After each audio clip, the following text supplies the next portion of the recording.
No crackers? Not even one. The kid's voice, small and tight, snagged on the edges of my hearing. Flight attendant, Rebecca, badge gleaming under the harsh cabin light, just stared down at him. 8 years old, tops. Kai, his medical bracelet practically screaming against his wrist. Pyloric stenosis. I knew what that meant. Hours in the NICU with my own kid. But Rebecca, ice, said he was lying, making it up, like a kid invents needing to eat. She doesn't know who she's messing with. Not yet. His dad? Quiet, dangerous quiet. He just started writing something down. She thinks he's just another black dad complaining. She has no idea how her quiet cruelty is about to backfire. Big time. And how Kai's quiet kindness will change everything. Watch as these same three identical boys in red polo shirts and dark jeans walk off that plane 6 hours later, while that flight attendant is being escorted away in handcuffs. Witness Rebecca Thompson's face as she realizes her 15-year career just ended because of what she said to these children.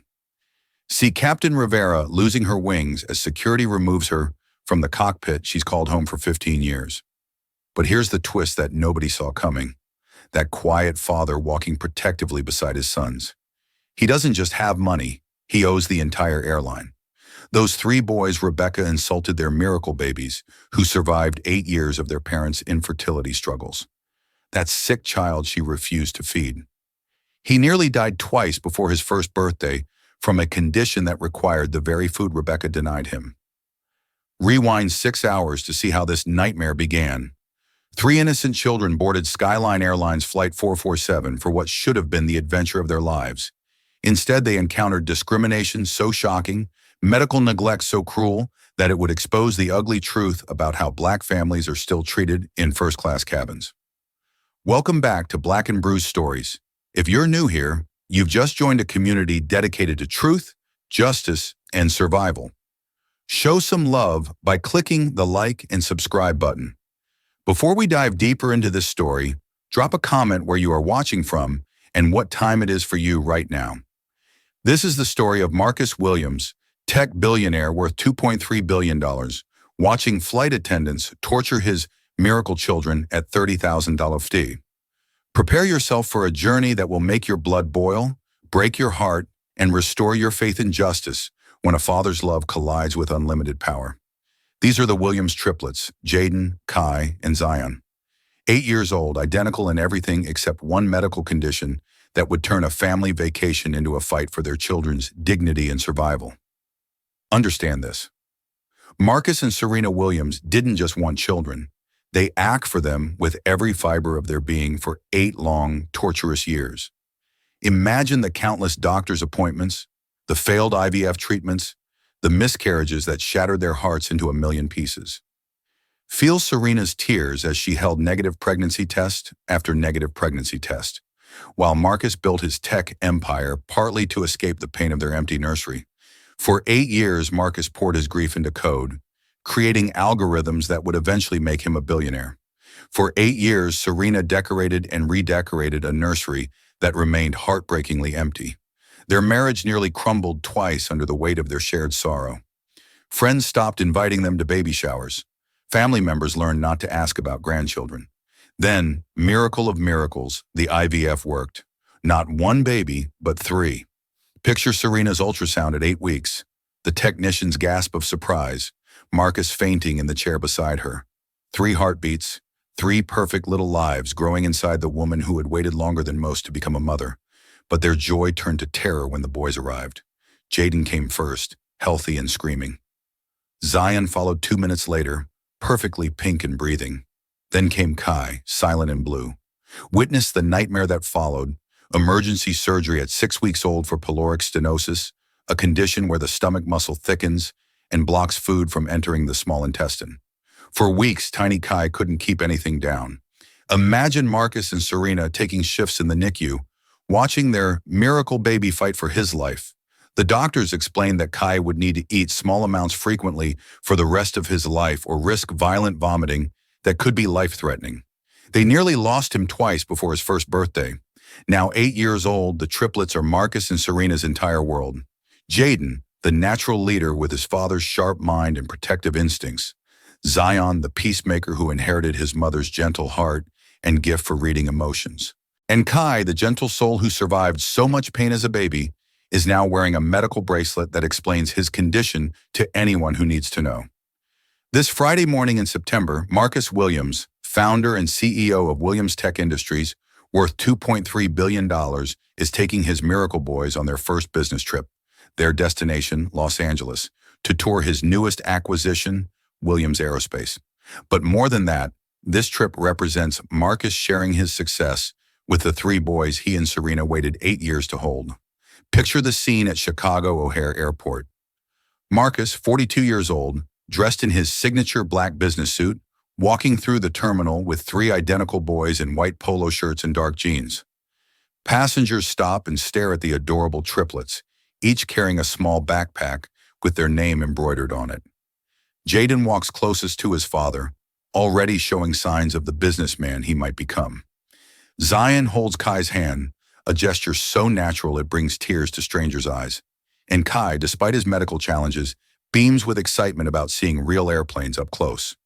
Marcus chose first-class seats specifically for this trip, not for the luxury, but for the space and service he hoped would make Kai's medical needs easier to manage. He'd called Skyline Airlines weeks ago, explaining his son's condition, requesting special meals that arrive every 2 hours, and providing detailed medical documentation. The airline representative assured him everything would be perfect. As they approached the gate, Marcus kneels down to his son's eye level, a habit he developed during those terrifying early months when he wasn't sure Kai would survive. He looks into 3 pairs of identical dark eyes that mirror his own and speaks with the tenderness of a father who knows how precious these moments are. He reminds them about airplane safety, about staying in their seats, about using their inside voices, but most importantly, he reminds Kai about his eating schedule. Every 2 hours, small portions, crackers and juice when he feels nauseous. Marcus has packed Kai's emergency medical kit, complete with anti-nausea medication, prescribed by their family doctor, Dr. Martinez. The boys are practically vibrating with excitement. They've studied airplanes online, watched YouTube videos about how jets work, and dreamed of this day for months. Kai especially loves planes despite his medical limitations. He wants to be a pilot when he grows up, just like his hero Bessie Coleman, the first African-American female pilot. As they board Skyline Airlines Flight 447, Marcus feels that familiar surge of protective love that has defined his life since becoming a father. These aren't just his children. They're his miracles, his answered prayers, his reason for everything he's built. What he doesn't know is that in the next 6 hours, he'll discover just how far he'll go to protect them. Remember this moment of pure joy and anticipation, because what happens next will shatter this family's faith in humanity and test every ounce of Marcus Williams' legendary self-control. If you're already feeling protective of these miracle boys, smash that subscribe button because you're going to need tissues for what's coming next. This story gets so much more intense, and I promise you've never heard anything like what these flight attendants did to little Kai Williams. What would you do if you had waited 8 years for children and watched strangers treat them with cruelty? Let me know in the comments because Marcus Williams' response will shock you. Step aboard Skyline Airlines Flight 447 and feel the boys' excitement as they see their first-class seats. Jaden immediately starts examining the seat controls. Zion marvels at the legroom, and Kai carefully places his medical kit in the seat pocket where he can reach it quickly. Marcus shows his sons the safety features, pointing out the oxygen masks and life vests with the patience of a father who treasures every teaching moment. But watch what happens when Rebecca Thompson, senior flight attendant with 15 years of experience and unconscious biases buried deep in her psyche, approaches their row. Rebecca sees a black man with 3 children in first class, and her first thought isn't welcome aboard. It's suspicious. It's the toxic assumption that they don't belong here. Marcus extends his hand professionally and introduces himself and his sons. He explains Kai's medical condition with the practiced efficiency of a father who's had this conversation hundreds of times. He shows Rebecca the medical documentation, the special meal requests confirmed weeks ago, and Kai's medical bracelet that clearly states his condition. Rebecca nods dismissively, barely glancing at the paperwork, her mind already made up about this family. Sarah Chin, the junior flight attendant, seems more professional initially. She acknowledges the medical needs with appropriate concern and assures Marcus that everything will be handled properly. But notice how she doesn't take notes, doesn't ask follow-up questions, and seems nervous around Rebecca's obvious disapproval. The flight takes off smoothly. The boys press their faces to the windows, watching Chicago disappear beneath them. Kai points out landmarks he recognizes, his medical condition forgotten in the joy of flight. Marcus feels that familiar swell of pride watching his miracle children experience something new. 4:45 minutes. Everything is perfect. Then the first sign of trouble emerges. It's been exactly 2 hours since the boys' last meal, and Kai's internal clock is as precise as any medical equipment. His little stomach begins to cramp, and he knows from experience that he needs food soon, or he'll start feeling sick. Hear the politeness in 8-year-old Kai's voice as he presses his call button and asks Sarah for his special crackers. His words are careful and respectful, exactly as his parents taught him. But watch Sarah's uncertain response as she glances nervously at Rebecca, then tells Kai that meal service doesn't start for another hour. She doesn't remember his medical condition clearly and is afraid to make decisions without Rebecca's approval. Marcus intervenes gently, explaining again that Kai can't wait for regular meal service. His pyloric stenosis means his stomach empties differently than other children's. Without regular small meals, the acid builds up and causes violent vomiting that can lead to dehydration and electrolyte imbalance. It's not a preference, it's a medical necessity. But Rebecca overhears this conversation and approaches with an attitude that makes other passengers look up nervously. Her tone is sharp, condescending, carrying the authority of someone who's used to being obeyed, mixed with something darker that makes Marcus's protective instincts flare. She tells Marcus that everyone has to wait for meal service, no exceptions. Her voice carries a particular edge when she emphasizes everyone, as if she's dealing with people trying to get special treatment they don't deserve. Feel the tension building as Marcus maintains his composure while explaining his son's medical needs for the third time. He shows Rebecca the confirmation email for Kai's special meals, the medical documentation signed by Dr. Martinez, and Kai's medical bracelet. But Rebecca barely glances at any of it, her arms crossed defensively. In her mind, this is about a demanding passenger trying to manipulate the system, and she's seen this before with certain types of passengers. Another hour passes and Kai is beginning to show the early signs of distress. His face grows pale and he starts holding his small stomach with both hands. He's been through this before, so he knows what's coming. The cramping will get worse, then the nausea, then the vomiting that won't stop until he gets proper nutrition. Witness the heartbreak as Kai approaches Sarah directly, his 8-year-old legs a little unsteady as the plane hits turbulence. He looks up at her with those huge dark eyes that mirror his father's, and speaks with the vulnerability of a child who's learned that adults don't always help when he's sick. He explains that his tummy hurts and he's getting scared. He shows her his medical bracelet with small shaking fingers and asks, "Please, just for one cracker, anything to help his stomach stop hurting." His voice cracks with the effort of not crying because his parents taught him to be brave even when he's scared. But before Sarah can respond, Rebecca intervenes with ice-cold authority. She tells Kai to return to his seat without even looking at his medical bracelet. "No exceptions," she says firmly, as if an 8-year-old with a documented medical condition is trying to cheat the system. Feel your heart break as Kai's shoulders slump and he walks back to his seat, trying not to let his father see how much her rejection hurt. Rebecca notices other passengers watching this interaction and decides to make her authority unmistakably clear. She approaches Kai with the kind of aggressive body language that makes adults uncomfortable, let alone children. She towers over this small boy and tells him in a voice loud enough for nearby passengers to hear that everyone gets hungry, that he's not special, and that he needs to stop bothering the flight attendants. But here's where Rebecca crosses a line that can never be uncrossed. When Kai whispers that he has pyloric stenosis and explains what that means in the simple words an 8-year-old uses, Rebecca's response is devastating. She tells him she doesn't care what condition he thinks he has, and that his parents probably told him to say that to get free food. Those words to a child who nearly died as a baby from the very condition Rebecca is dismissing. Imagine Marcus witnessing this interaction from his seat watching his miracle child be dismissed, belittled and accused of lying by a woman who's supposed to ensure passenger safety. Remember, this is the same little boy Marcus held in the NICU, wondering if he'd ever come home. This is the child who survived surgery at 6 weeks old, who fought for every ounce of weight gain, who learned to eat carefully and purposefully because his life depends on it. The next part of this story will test your faith in humanity, because what Rebecca Thompson does next to a sick 8-year-old boy will make you question how we train airline employees and how we protect our most vulnerable passengers. 30 minutes later, Kai can't sit still anymore. The cramping in his stomach has intensified, and he knows from experience that he's approaching the point of no return. If he doesn't get food soon, he'll start dry heaving, then vomiting, then potentially face dehydration, serious enough to require emergency medical attention. So this 8-year-old boy, who has been through more medical trauma than most adults, makes a decision that will haunt everyone who witnesses it.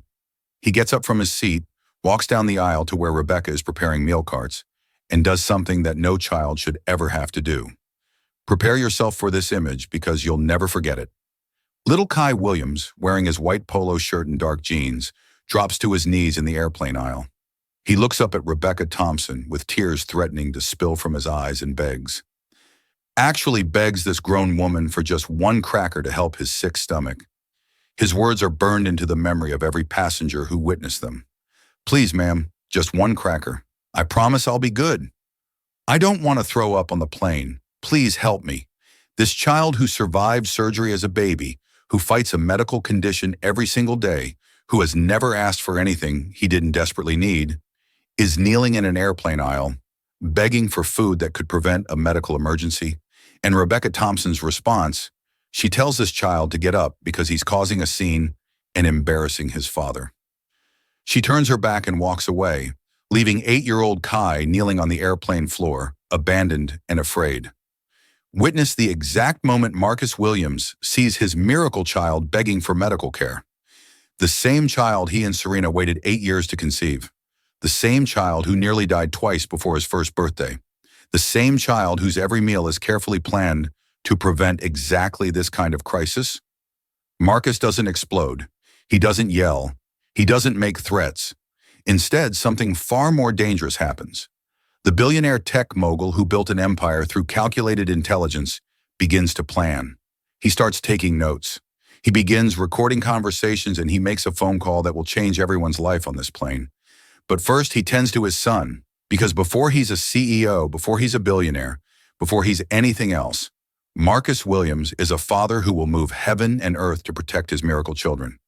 If this story is making your blood boil, you need to subscribe right now, because Rebecca Thompson's cruelty gets even worse, and Marcus Williams' response will leave you cheering. The justice that's coming will restore your faith that good can triumph over evil. How would you react if you saw your child begging for medical care? Because Marcus Williams' next move will shock everyone on this plane, including the flight crew who have no idea they just messed with the wrong family. Watch as Kai returns to his seat, his small body trembling from both hunger and humiliation. His brothers, Jaden and Zion, immediately sense their triplets' distress. These boys share a bond that goes beyond typical siblings. They survived the same desperate years of their parents' infertility struggles, and they've watched Kai fight his medical condition their entire lives. Jaden, the natural leader, wraps his arm around Kai's shoulders and whispers fierce promises that everything will be okay. Zion, the peacemaker, starts rubbing Kai's back in gentle circles, the same way their mother Serena does when Kai has bad nights. But they're 8 years old, and there's only so much comfort they can provide when their brother's medical condition is spiraling out of control. Marcus makes his first phone call, and listen to the controlled fury in his voice as he speaks to his assistant Jennifer Martinez back in Chicago. He doesn't raise his voice, doesn't use profanity, but every word carries the weight of a father whose child is suffering. He asks Jennifer to pull up the Skyline Airlines acquisition documents, the contracts that made him the majority shareholder of this very airline just 3 months ago. But the second call breaks your heart. Hear Marcus's voice crack as he calls his wife Serena, the woman who waited 8 years to become a mother, who spent countless nights in the NICU watching Kai fight for his life. He tells her that their miracle baby is being denied the medical care he needs, that flight attendants are treating their precious boy like he's lying about his condition. Serena's response comes through the phone speaker, loud enough for the boys to hear. "Marcus, protect our babies. Do whatever you have to do. Those boys are our entire world."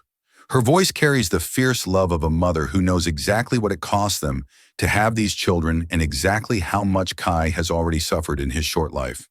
The third call is to Dr. Rodriguez Martinez, the pediatric gastroenterologist who performed Kai's surgery as a baby and has monitored his condition for 8 years. Listen to the urgency in Marcus's voice as he explains the situation.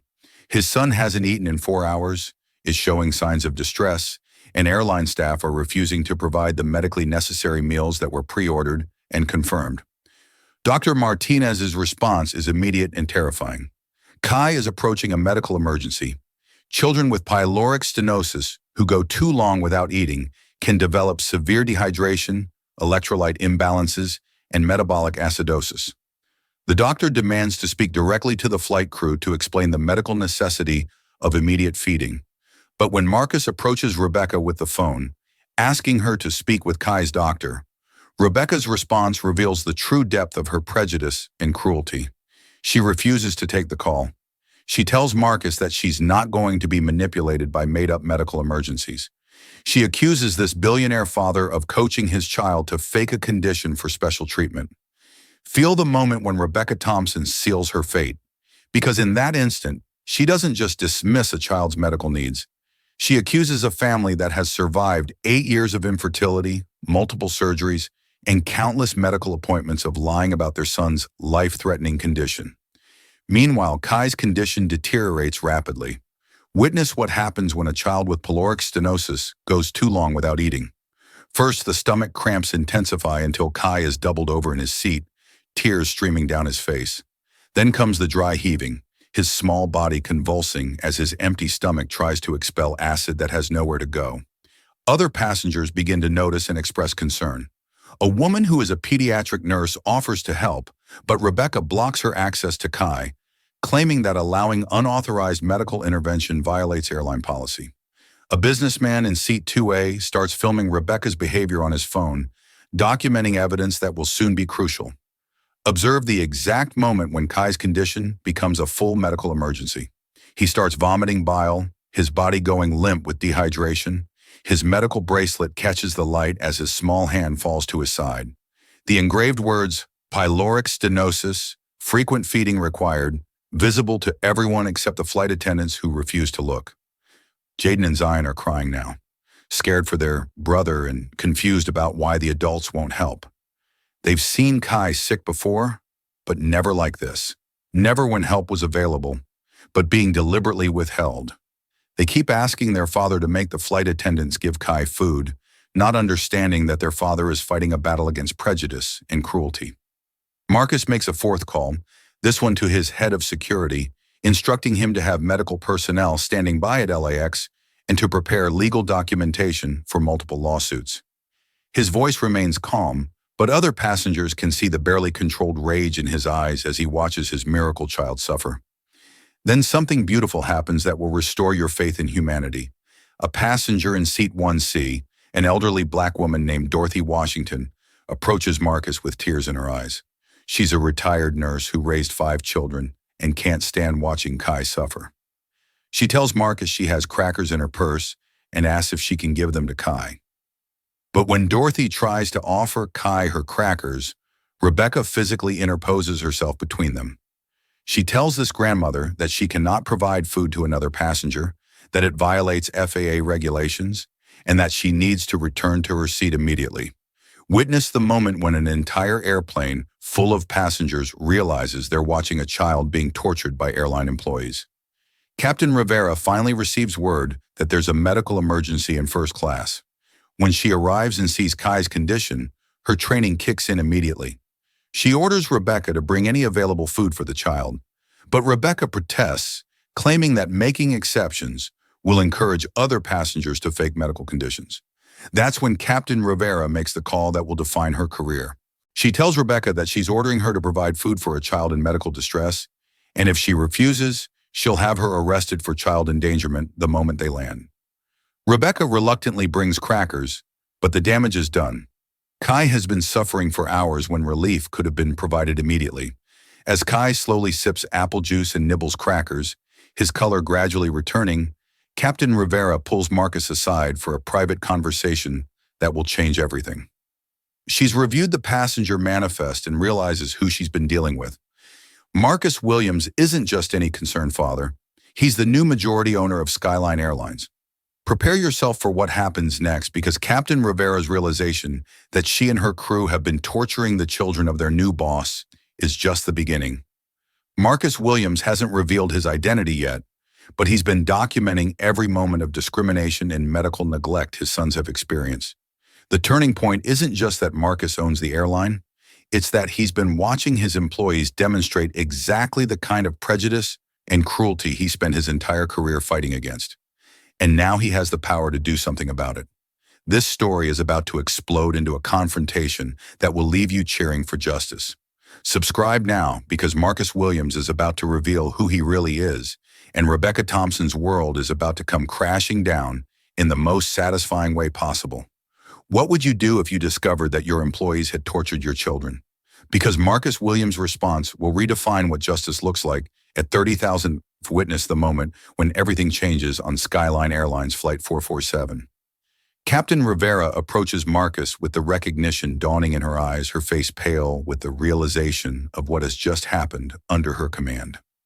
She spent 15 years flying for various airlines, and she's never seen anything like the systematic cruelty her crew has shown to these children. Marcus remains seated beside Kai, gently stroking his son's hair as the boy slowly recovers from his medical episode. The crackers and apple juice are helping, but the psychological damage of being denied care, of being forced to beg for medical necessity, of being accused of lying about his condition, that will take much longer to heal. Captain Rivera clears her throat and speaks in a voice barely above a whisper, hoping other passengers won't overhear what she's about to say. Mr. Williams, I believe there's been a terrible misunderstanding. I've just reviewed our passenger manifest more carefully, and I realize that your company. But Marcus raises his hand, stopping her mid-sentence. His voice is calm, controlled, but every passenger in first class can hear the steel beneath his words. Captain Rivera, there's been no misunderstanding. I've been sitting here for 4 hours watching exactly how your crew treats black children in first class. I've been taking notes on how your employees respond to medical emergencies. And I've been documenting every moment of discrimination my sons have experienced. Feel the silence that falls over the first-class cabin as other passengers realize they're witnessing something historic. The businessman in 2A continues filming. Dorothy Washington, the retired nurse, moves closer to hear every word. Even the passengers who initially complained about the boys being too noisy are now watching with rapt attention. Marcus stands slowly, his 6.2 frame imposing even in the confined space of the airplane cabin. He looks directly at Rebecca Thompson, who is suddenly trying to make herself invisible behind the meal cart. Rebecca, would you like to know who I am? Would you like to understand exactly whose children you've been tormenting for the past 4 hours? Rebecca's face goes ashen as the pieces begin falling into place. The platinum corporate credit card, she dismissed the private phone calls to assistants and security teams. The calm, controlled demeanor of someone used to wielding power. But it's too late for Rebecca to backpedal now. Her behavior has been witnessed and documented by an entire cabin full of passengers. Marcus reaches into his briefcase and pulls out a leather portfolio. He opens it slowly, deliberately, giving Rebecca time to understand that her world is about to change forever. I am Marcus Williams, founder and CEO of Williams Tech Industries. 3 months ago, my company acquired 60% of Skyline Airlines. That makes me your boss, Rebecca. And for the past 4 hours, I've been watching you torture my children. The reaction is immediate and electric. Passengers gasp audibly. Sarah Chin drops the safety demonstration cards she was holding. Rebecca's legs actually buckle, and she has to grab the seat back to keep from falling. But Marcus isn't finished. These 3 boys in white polo shirts and jeans, they're not just passengers, Rebecca. They're my miracle children. My wife and I tried for 8 years to have them. 8 years of failed treatments, miscarriages, and heartbreak. When they finally arrived, one of them nearly died from the same condition you've been dismissing all afternoon. Listen to the emotion creeping into Marcus' voice as he continues, his love for his sons evident in every word. Kai has pyloric stenosis. He's had it since birth. He's had multiple surgeries. He carries a medical bracelet that you refuse to read. He follows a strict eating schedule that prevents exactly the kind of medical emergency you just forced him to endure. Marcus kneels down beside Kai's seat, and the contrast is stark. This powerful billionaire, gentle and loving with his recovering son versus the flight attendant who showed no compassion for a sick child. Show Rebecca your bracelet, buddy. Show her the medical information she wouldn't look at. Kai, still weak but recovering, holds up his small wrist with the medical bracelet clearly visible. The engraving reads, Kai Williams, pyloric stenosis, frequent feeding required. Emergency contact, Dr. Martinez. Every passenger can see it now. This clear medical documentation that Rebecca dismissed.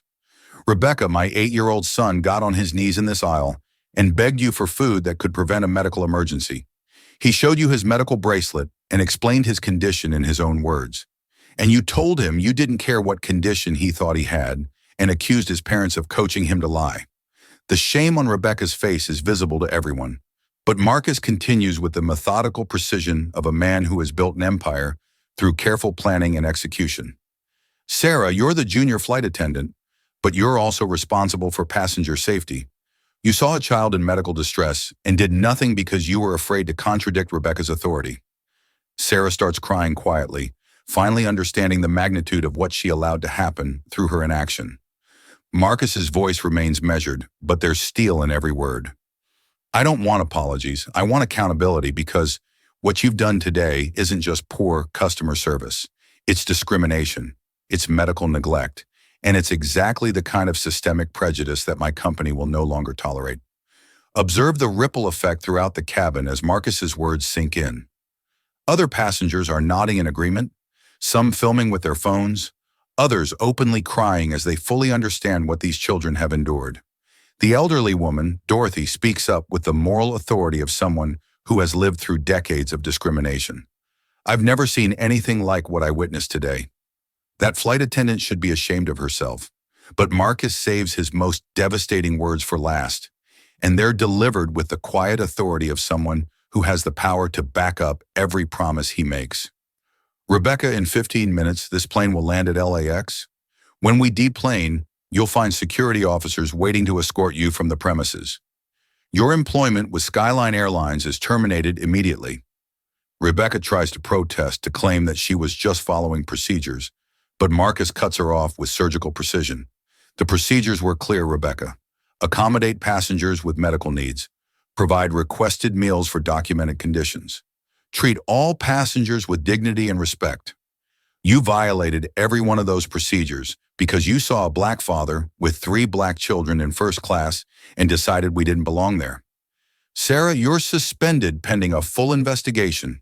Your fear of confronting Rebecca's prejudice doesn't excuse your failure to protect a child in medical distress. Captain Rivera, you'll be required to undergo additional training on medical emergencies and crew management. But you get to keep your job because you ultimately did the right thing when it mattered. The transformation in the cabin is complete. Rebecca, who strutted around with authority just hours before, is now slumped in defeat, tears streaming down her face as she realizes the magnitude of her cruelty and its consequences. Sarah is quietly crying, finally understanding what her silence and inaction cost. Captain Rivera stands at attention, accepting responsibility for her crew's failures. But the most important transformation is in the 3 little boys who started this flight, excited about their first business trip. Jaden and Zion are looking at their father with a new understanding of his power and their own worth. And Kai, still recovering from his medical episode, looks up at Marcus with absolute trust and love.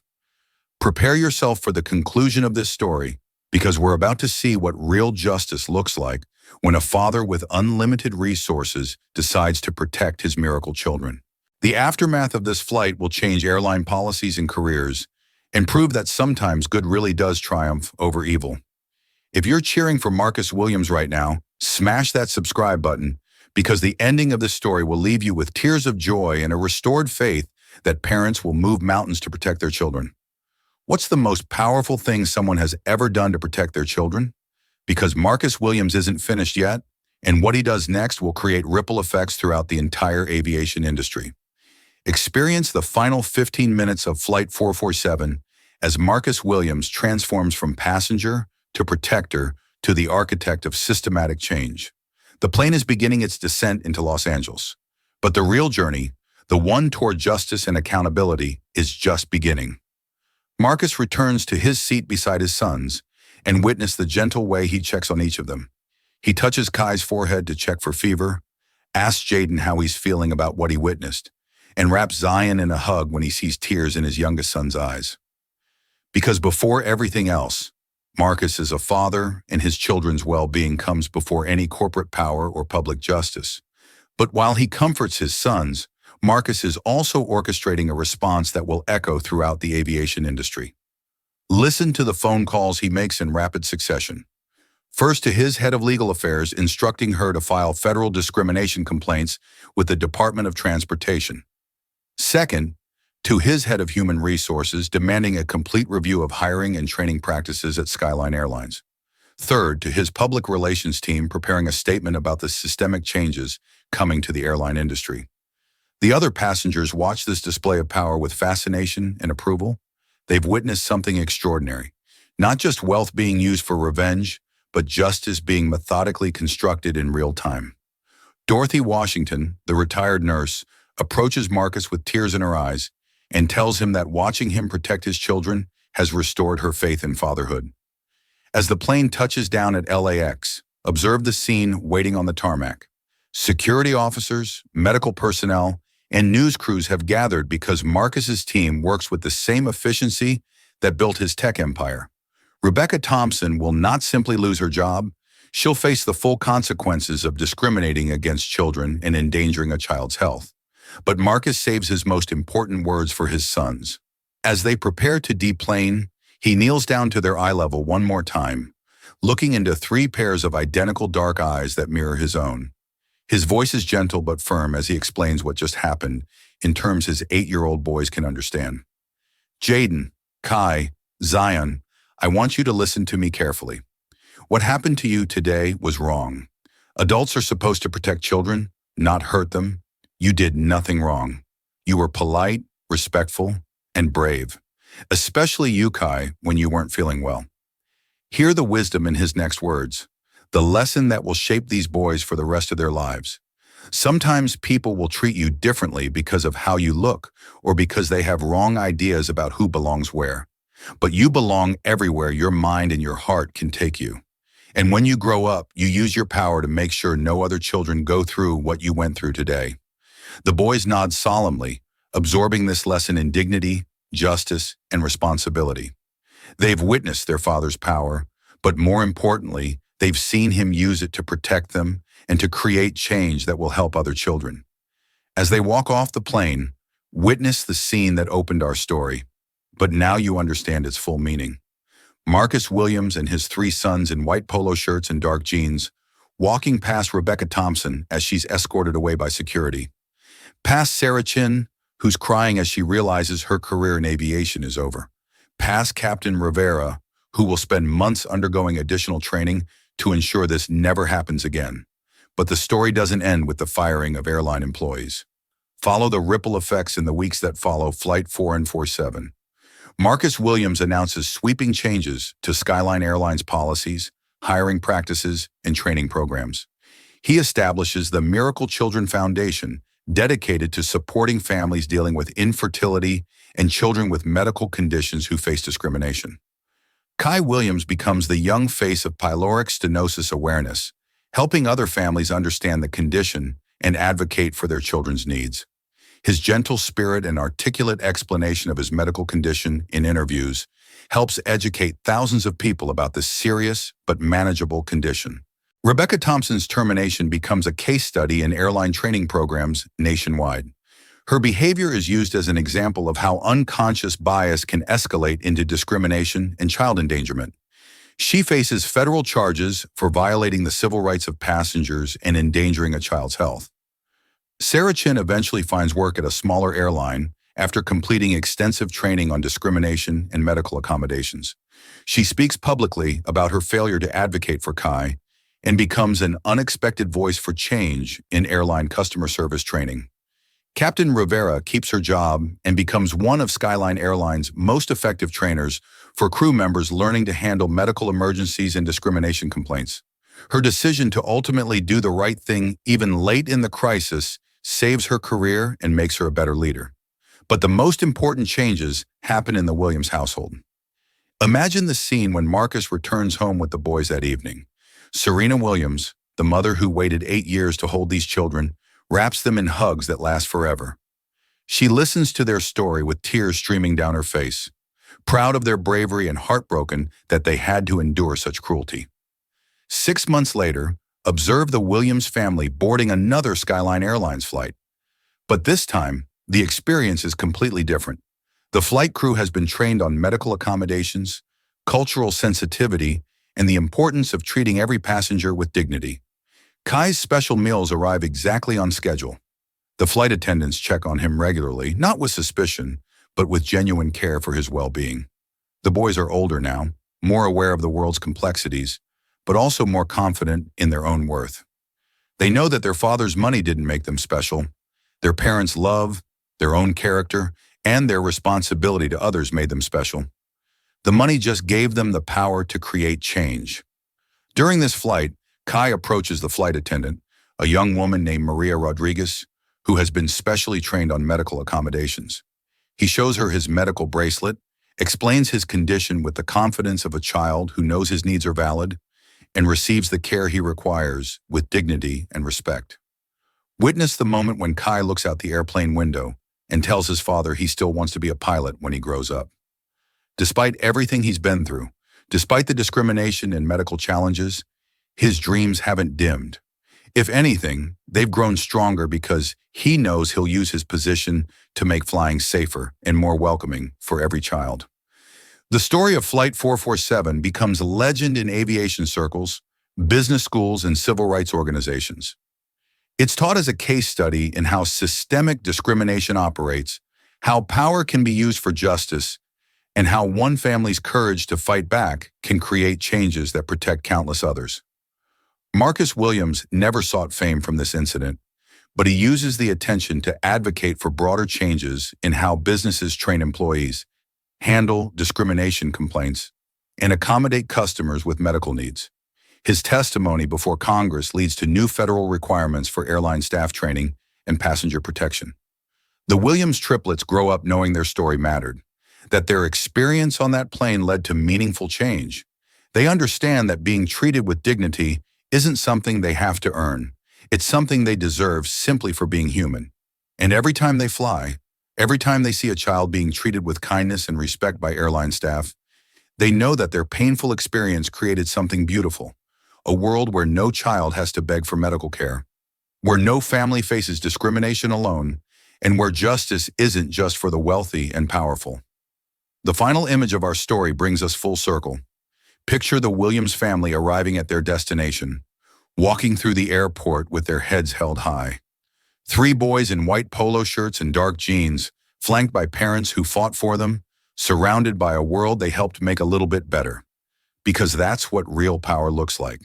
Not the ability to destroy your enemies, but the wisdom to create systematic change that protects the most vulnerable among us. Marcus Williams didn't just fire a flight crew. He proved that when good people refuse to accept injustice, they can move mountains. This is why representation matters. This is why speaking up matters.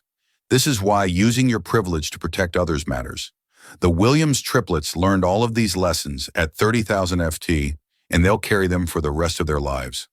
Their story reminds us that miracles aren't just about getting what you prayed for. They're about what you do with those blessings once you receive them. Marcus and Serena Williams waited 8 years for their miracle children. And when those children faced discrimination, their parents proved that some fights are worth everything. If this story moved you, if it made you think about your own responsibility to speak up for others, if it restored your faith that justice can prevail, then smash that subscribe button and share this video because stories like this need to be told, remembered, and used to inspire change. The Williams triplets are teenagers now, all pursuing their dreams with the confidence that comes from knowing they're loved, supported, and capable of changing the world. Kai is indeed studying to become a pilot. Jaden is interested in business and social justice, and Zion is exploring medicine with a focus on helping children with rare conditions. Their parents' love gave them life, but their experience on Flight 447 gave them purpose, and that purpose continues to ripple out into the world, making it safer and more just for every child who follows in their footsteps. What would you have done if you were on that plane and witnessed what happened to the Williams boys? Would you have spoken up? Would you have recorded the discrimination? Would you have offered help when flight attendants refused to provide it? Leave your thoughts in the comments below because every voice matters in the fight against injustice. And remember, you don't have to be a billionaire to make a difference. You just have to be willing to speak up when you see something wrong, to treat every child with dignity, and to use whatever power you have to protect the vulnerable. Because in the end, that's what the Williams family story really teaches us, that love, courage, and determination can triumph over prejudice, cruelty, and indifference. The miracle wasn't just that Marcus and Serena Williams finally had children after 8 years of trying. The miracle was watching those children face adversity with grace, seeing their father use his power for justice, and witnessing a family transform their pain into purpose. That's a miracle we can all be part of, one act of kindness and courage at a time. But our story doesn't end with justice served at 30,000 more lives. Follow the earthquake of change that ripples through the aviation industry and beyond in the months following Flight 447. Because when a billionaire father decides to transform an entire system to protect children like his, the effects reach far beyond one airline. Witness the scene 6 months later at the Federal Aviation Administration headquarters in Washington, D.C. Marcus Williams, dressed in his signature black suit, sits before a congressional subcommittee on transportation safety. But he's not alone. Beside him sits 8-year-old Kai Williams, now a confident young advocate who has found his voice through his pain.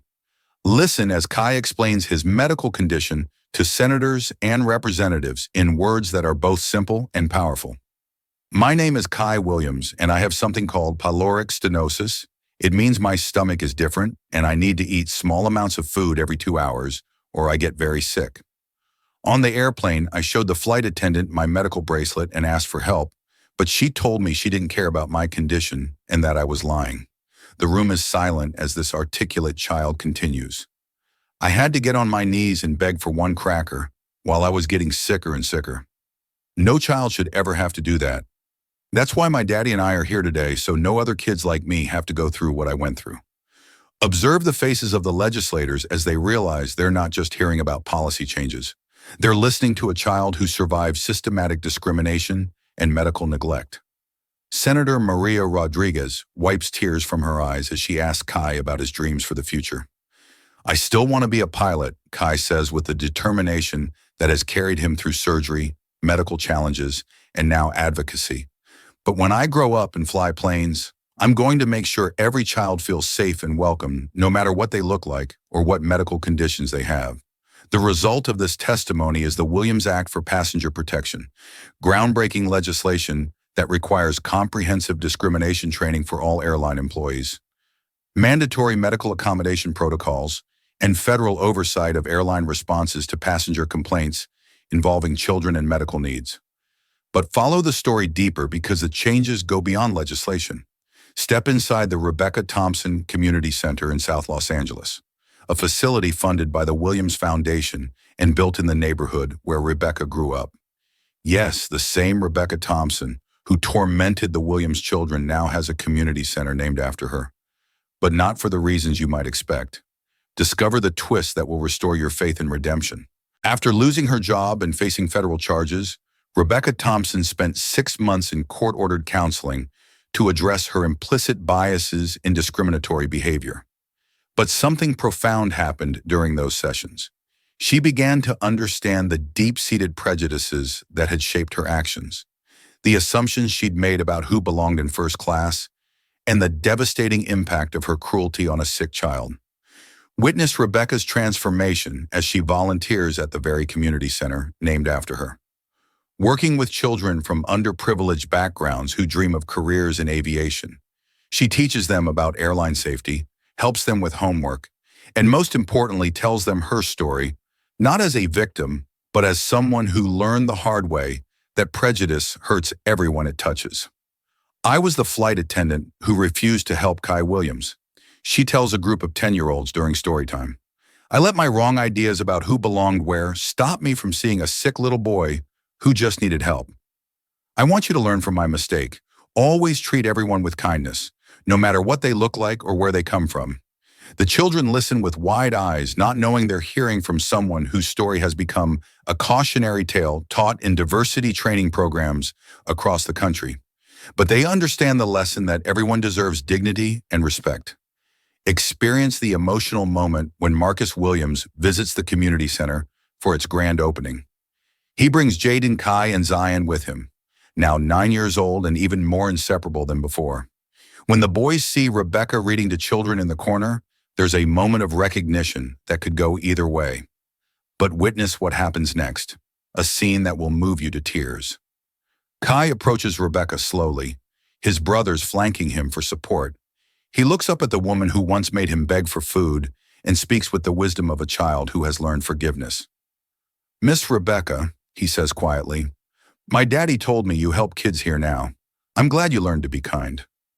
Then in a gesture that surprises everyone, including his parents, Kai extends his small hand for a handshake. "I forgive you." Rebecca breaks down completely, taking Kai's small hand in both of hers. "I'm so sorry," she whispers through tears. "You were just a little boy who needed help, and I failed you. But I promise I'll spend the rest of my life making sure no other child goes through what you did." Follow the ripple effects that continue to spread. Sarah Chin, the junior flight attendant who failed to speak up, has become one of the aviation industry's most sought-after trainers on bystander intervention and moral courage.